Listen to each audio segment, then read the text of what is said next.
Cześć, siemano. W dzisiejszym filmie porozmawiamy sobie o podkręcaniu procesora Ryzen 9950X 3D. Natomiast podobnie będzie to działać dla pozostałych Ryzenów, czy to 7000 czy 9000. Także tutaj procedura będzie wyglądać minimalnie inaczej, ale to te jakby różnice Wam tutaj też omówię. I my sobie to zrobimy na przykładzie płyty ASRoCa z chipsetem X870E. Płyta to Taichi Lite, czyli de facto to samo co Taichi, tylko trochę okrojona.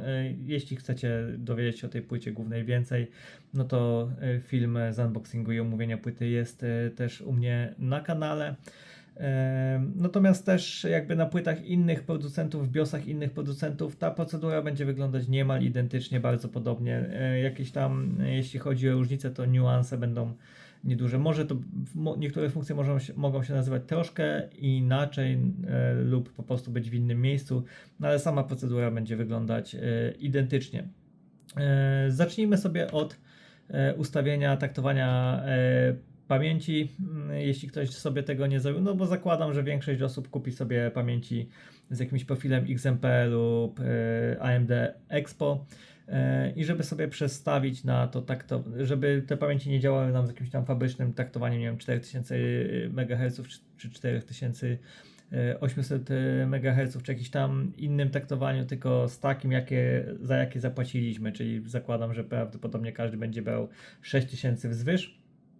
Wchodzimy sobie do OC Tweakera i tutaj mamy zakładkę, która się nazywa DRAM Profile Configuration.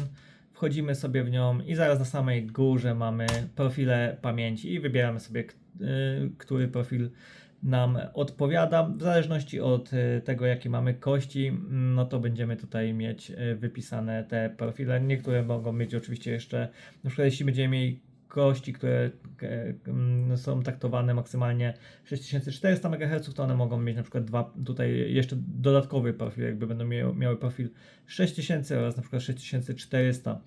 Oczywiście jeśli macie kości z profilem XMP dla Intela, no to też tutaj się powinien ten profil pojawić. Różnica jest taka, że po prostu przy pierwszym restarcie po zmianie profilu XMP mogą się dłużej wczytywać, dłużej jakby stroić. Jeśli chodzi o AMD Expo, no to u mnie praktycznie to pierwsze strojenie trwało kilka sekund, nawet tego za bardzo nie zauważyłem. Najlepiej jak sobie to zmienicie na AMD Expo czy tam XMP i od razu klikniecie F10, żeby zapisać zmianę, zrestartujecie sobie, zapiszecie BIOSa i no, zrestartuje Wam się komputer. No, musicie wejść wtedy do BIOSa ponownie. Jak już to zrobimy, jesteście znów w BIOSie, wchodzicie sobie w zakładkę Advanced. Może przy okazji pokażę Wam, jak sobie wyłączyć zintegrowaną kartę graficzną, bo to też może Wam obniżyć troszeczkę temperatury procesora. No zakładam, że jeśli ktoś kupuje procesor za ponad 2000 czy 3000 zł, no to raczej korzysta z zewnętrznej karty graficznej i ta zintegrowana nie jest mu specjalnie potrzebna, więc bez sensu, żeby gdzieś tam pobierał więcej prądu i większe temperatury generował. Więc wchodzimy sobie w Advanced, AMD CBS. Jak tu jesteśmy, wchodzimy sobie w NBIO Common Options i na dole mamy GFX Configuration. No i pierwsza opcja to jest DGPU Only Mode, czyli jeśli włączymy tą opcję, no to w momencie jak zostanie wykryta dedykowana karta graficzna, to automatycznie nasza zintegrowana zostanie wyłączona. Dajemy sobie to na Enabled i no domyślnie pewnie będzie auto. My sobie zmieniamy na Enabled i oczywiście zapisujemy BIOSa, restart i gotowe. Część osób gdzieś tam czytałem nawet po Reddicie, że ludzie mieli problem z tym, że mimo, że to przestawili, to ta karta zintegrowana nadal była aktywna i co więcej, nawet komputer zrzucał priorytet na tą kartę zintegrowaną, a to dlatego, że zamiast dać tutaj Enabled, to dawali Disabled i wtedy tutaj widzicie opcję że nawet możecie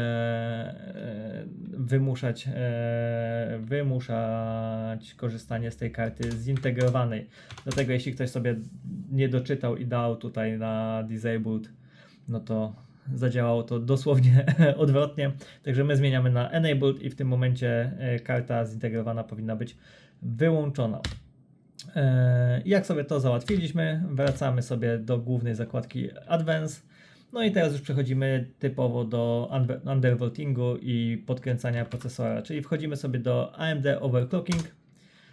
Oczywiście tutaj mamy notyfikację, że robimy to wszystko na własną odpowiedzialność, bo te zmiany mogą uszkodzić nasz procesor i tak dalej.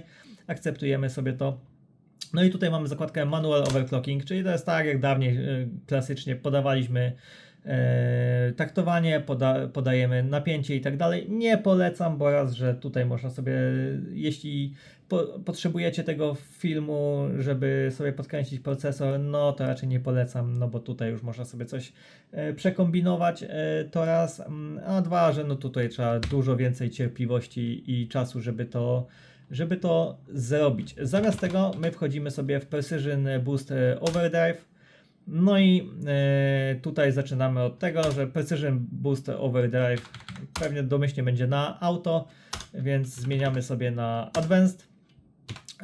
I potem mamy tak, PBO Limits, tu sobie ustawiamy na Motherboard, czyli wszystkimi napięciami, ustawieniami będzie sterować nam płyta główna. Potem Precision Boost Overdrive Scalar, dajemy sobie manual. No i tutaj jakby wybieramy przez jak długi czas na przykład procesor ma działać pod tymi podniesionymi napięciami, pod większymi taktowaniami i tak dalej. No także jeśli ktoś podkręca, no to tutaj sobie dajemy na 10. Ewentualnie no można mniej, to już tak naprawdę w zależności od tego jak się pobawicie, jak sobie dostoicie, no ale załóżmy, że standardowo raczej na 10. No i tutaj przechodzimy sobie do CPU Boost Clock Override i to jest tak naprawdę najbardziej interesująca nas tutaj opcja. Wybieramy sobie Positive, no i tutaj wpisujemy o ile chcemy podnieść taktowanie boost naszego procesora. Pamiętamy, że 9950X3D na CCD0 ma maksymalnie w stoku 5550 MHz, na CCD1 5725 MHz, no bo on jest złożony tak jakby z dwóch chipletów, jakby z dwóch procesorów wewnątrz, więc jeśli tu sobie ustawimy na przykład plus 50 MHz, no to oznacza to, że na CCD0 podniesiemy to maksimum do 5600, a na CCD1 do 5775.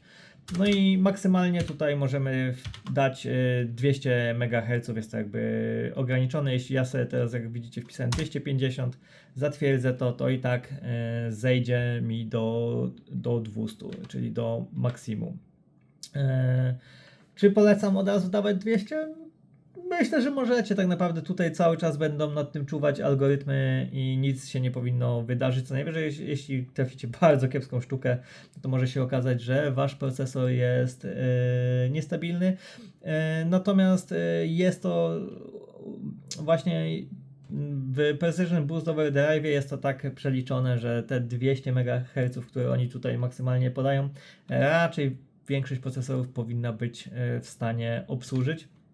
No i jak sobie to ustawimy, no to przechodzimy sobie do undervolting, bo tak jakby jak w tym momencie zapiszemy, no to już będziemy mieli te 5750 na CCD0 i 5925 na CCD1, czyli maksymalnie, tylko że prawdopodobnie będzie strasznie gorący nasz procesor.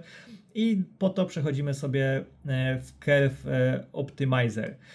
Tylko może zanim sobie to zrobimy, to jakby co pokazałem Wam tutaj, to jest tak naprawdę część dotycząca podkręcania, no bo jakby ja osobiście na ten moment nie widzę sensu podkręcania tego procesora i używam go tutaj na standardowych ustawieniach, czyli tutaj mam disabled, tutaj nie muszę nic zmieniać, bo daję sobie auto.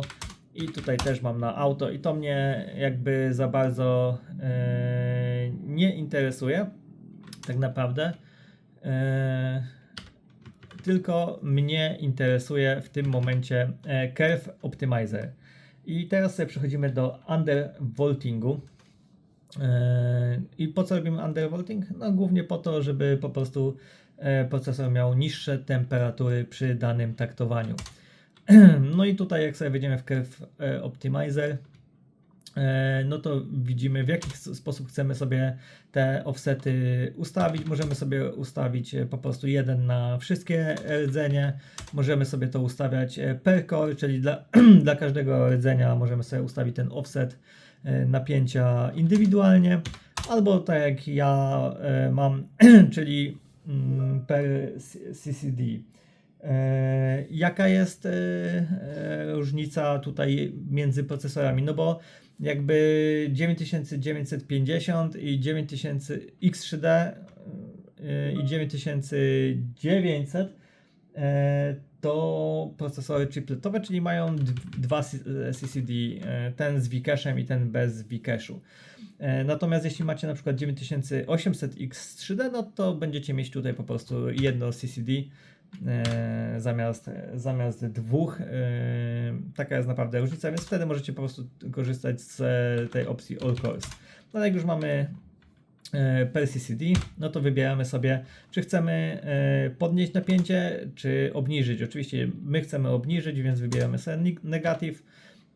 No i tutaj podajemy mu, jak bardzo chcemy sobie to napięcie obniżyć dla CCD1, czyli tego, który w stoku ma 5550 MHz oraz dla 0 oraz dla CCD1, czyli tego, który ma w stoku oczywiście na booście 5725 MHz. Jak widzicie, ja tutaj mam dwie różne wartości, no bo tak jak wspominałem, te maksymalne taktowania dla obu CCD są różne, dla jednego jest wyższe, dla drugiego jest niższe, więc dlatego, na którym to taktowanie jest niższe, możemy spokojnie zejść z tymi napięciami nieco niżej. U mnie spoko sprawdza się to właśnie ta różnica mniej więcej 10 mikrowoltów. Natomiast wiadomo, to zależy od procesora. Też nie polecam Wam od razu startować z minus 35, minus 25. Możecie sobie zacząć powiedzmy z 10,5, z 15,5 i potem na przykład co 5 podnosić. Oczywiście ustawiamy sobie na przykład 15,5.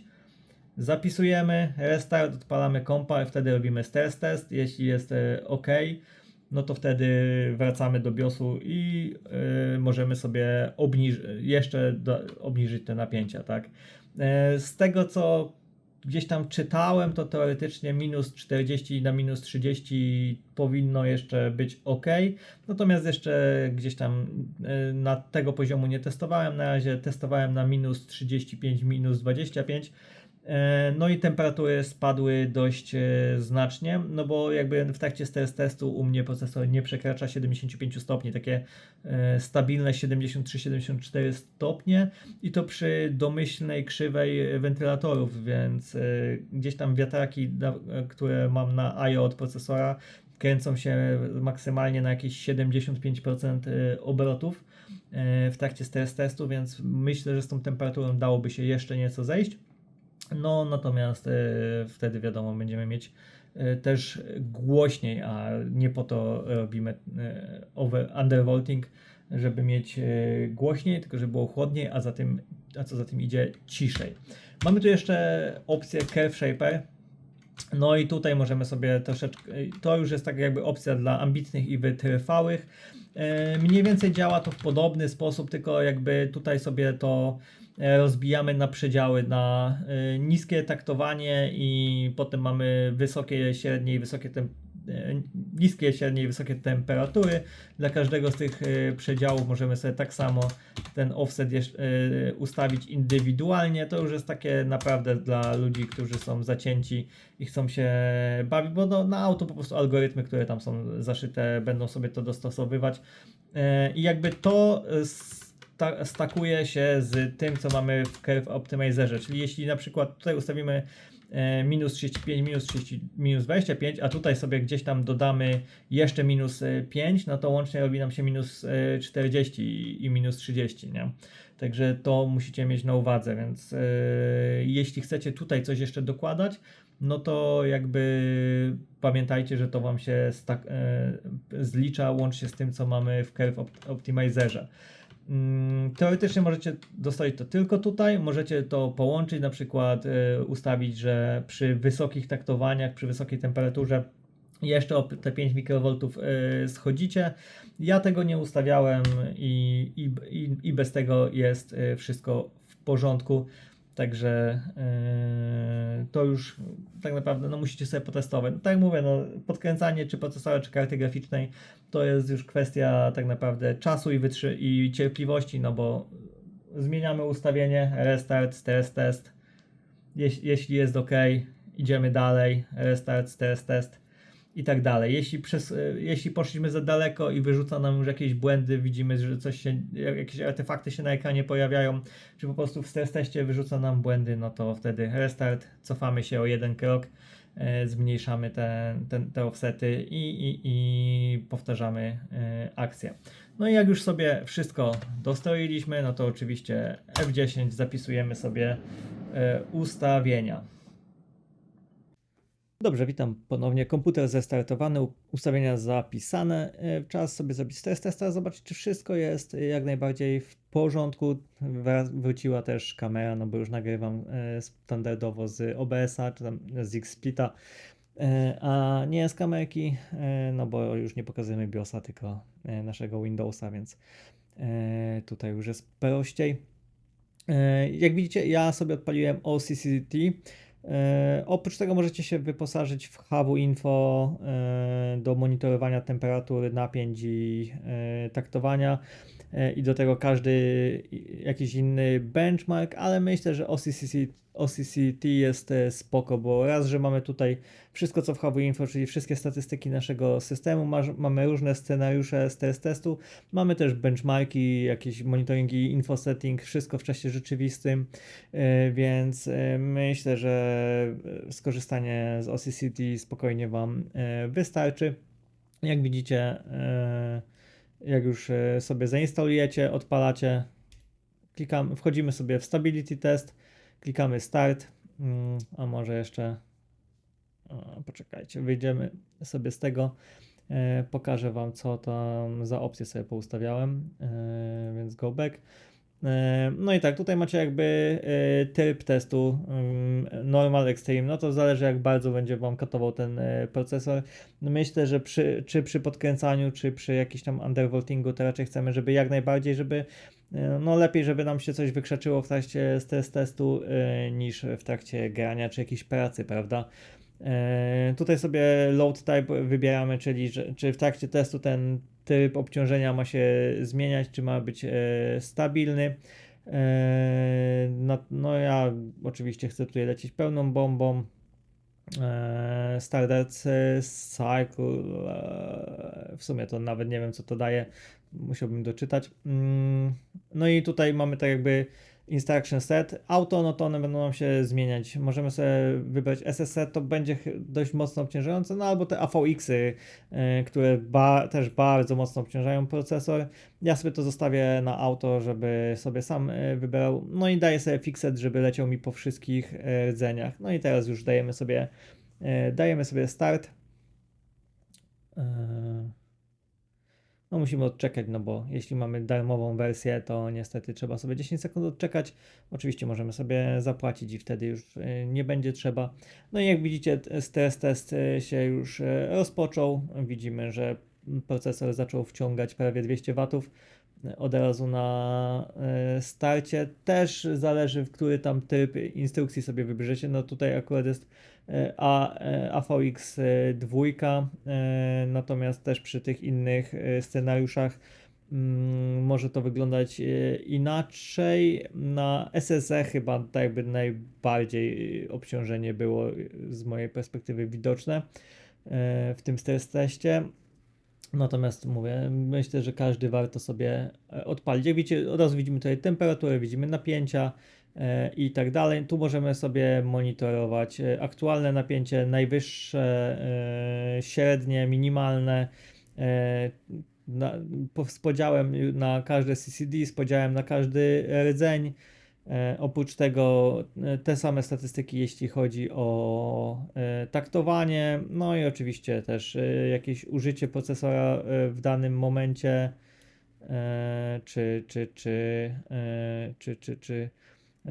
no mnożniki, wszystkie info, tak samo mamy tutaj temperatury płyty głównej, napięcia i tak dalej, tak samo karty graficznej, całe info, jakie możemy, tak naprawdę wszystko, co znajdziecie w HW Info, też znajdziecie tak naprawdę tutaj. No i oczywiście temperatury, które panują. No jak widzicie teraz pod pełnym obciążeniem procesor ma 74 stopnie w tym momencie, tak waha się w tych okolicach. Także myślę, że całkiem przyzwoicie, jak widzicie. Tutaj wykorzystanie wszystkich rdzeni jest na poziomie 100%. Lecimy pełną bombą, jak widać. Także i mniej więcej na tym to polega. No ja nie widzę osobiście sensu podkręcania tego procesora. Myślę, że jest on na dzień dzisiejszy na tyle mocny, że spokojnie można używać go ze stokowymi ustawieniami i użyć undervoltingu do obniżenia tych napięć.